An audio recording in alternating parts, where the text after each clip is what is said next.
60, maybe 80 or even 100 plus hours of estimated playtime. Those are some of the promises that developers make before a new game is released. However, after the launch, it turns out that most of those titles can be finished much quicker. Despite all the side quests, collectibles and others, some still find a way to spend even more time with the game, trying to do a speedrun.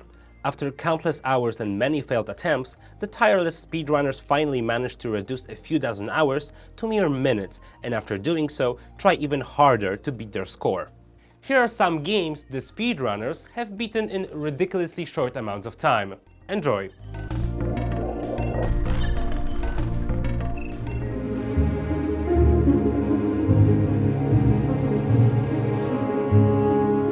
2002's Elder Scrolls Morrowind, despite some of its flaws, was adored by gamers upon release. Many races and classes to choose from, dozens of quests and side activities, and an expansive world.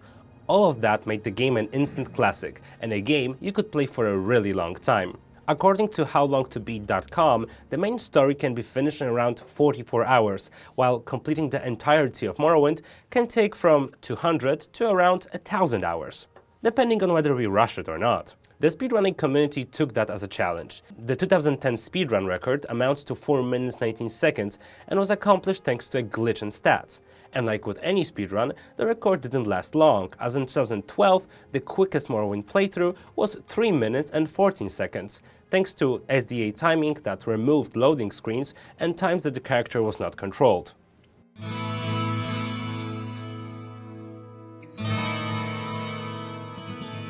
Blizzard's Diablo quickly gained a loyal fanbase among PC gamers, and throughout the years became the most beloved hack-and-slash franchise. To beat the first Diablo and try some optional content, you needed around 16 hours, while a completionist needs around 20 to finish it. However, you can easily avoid all the hacking and slashing of the hellish hordes if you use a neat little trick and exploit some glitches. That was achieved in 2009 by the current record holder with the yet unbeaten 3 minutes and 12 seconds. Playing as the sorcerer, using the glitch to drop some items, and teleporting through most of the game will get you to the fight with Diablo in no time, and the big red baddie can be taken down fairly easy. You just need to rely on the glitches a bit more.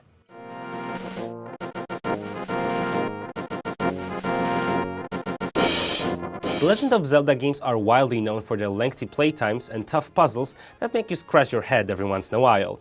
No wonder though, the games featuring the silent hero are amongst the favorites of many speedrunners. How do you solve all those puzzles and beat all those tough bosses in just a few minutes? Well, you don't. You just need to look for the fastest way to skip all those challenges entirely.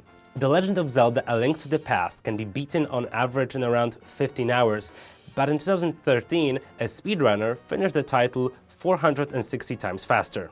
The playtime was reduced to 2 minutes and 13 seconds thanks to a special movement glitch that allowed to skip the entirety of the game and even the final fight with Ganon.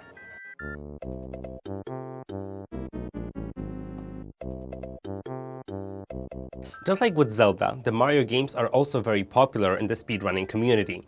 Ever since the discovery of the pipe glitch that allowed you to skip almost the entirety of the game thanks to the warp zone, many speedrunners have tried to break the Mario games.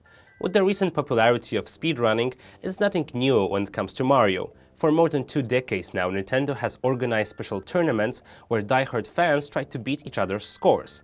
The first Super Mario Bros. And Super Mario 64 are definitely popular when it comes to exploiting the games, but the most stunning feat is perhaps the speedrun of Super Mario World. The game can take around 5 hours for a normal walkthrough and 10 hours for a completionist, but a speedrunner achieved that in less than 2 minutes. Just look at what it takes. Simply amazing.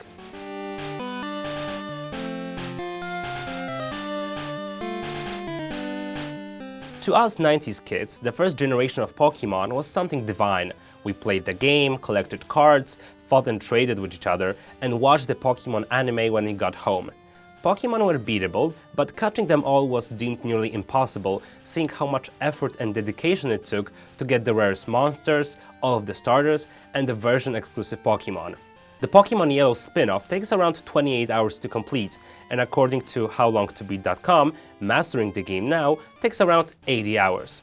The speedrun for this game, however, is only 1 minute and 9 seconds, and with the full Pokédex at that. You can finish Pokemon Yellow without even leaving Ash's room, thanks to a complicated process using exploits and glitches.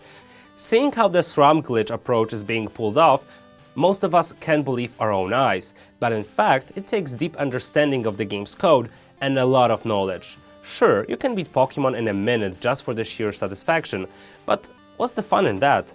That's not what being the best that ever was is all about.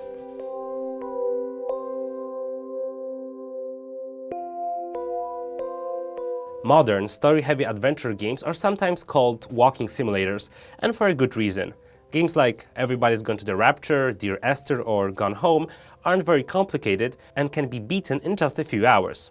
The latter, Gone Home, which got much praise for its story upon release, seems to be the worst offender on the list. The game can be beaten in less than 2 hours. The game's fastest speedrun, accordingly, can be achieved in under a minute, 48 seconds to be exact. In comparison to other speedruns on the list, it does not involve some elaborate glitch or exploit. You just need to enter a certain room, and then you can make your way to the attic where the game ends. This speedrun doesn't give you much satisfaction or fun. Honestly, it just makes you wonder about the length of modern games, seeing that you can beat a title that was initially around €20 in under a minute.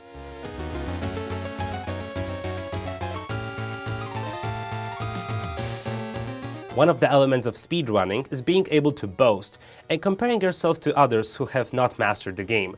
One of the most impressive speedruns out there involves Castlevania Harmony of Dissonance, which normally can be beaten in around 9 hours. However, with the use of Maxim, a vampire slayer unlockable after finishing the game for the first time, that amount can be reduced to mere 22 seconds. Similarly to others on this list, you need to skip entire chunks of the game and, well, jump a lot. However, such a speedrun isn't the quickest out there, as the 1998 Clue, based on the famous board game, can be beaten in just 1 second.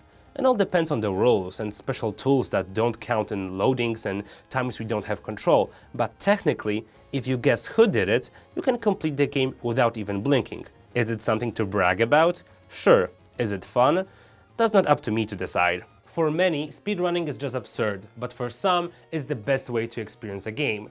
It's not up to me to judge whether this thing is good or not, but I believe a game's entertaining value cannot be measured with time, quests, or collectibles. If you're having fun, you're doing it right. Let us know in the comment section below if you have some fun speedrunning stories, and as always, keep it here at GamePressure.com. See you around!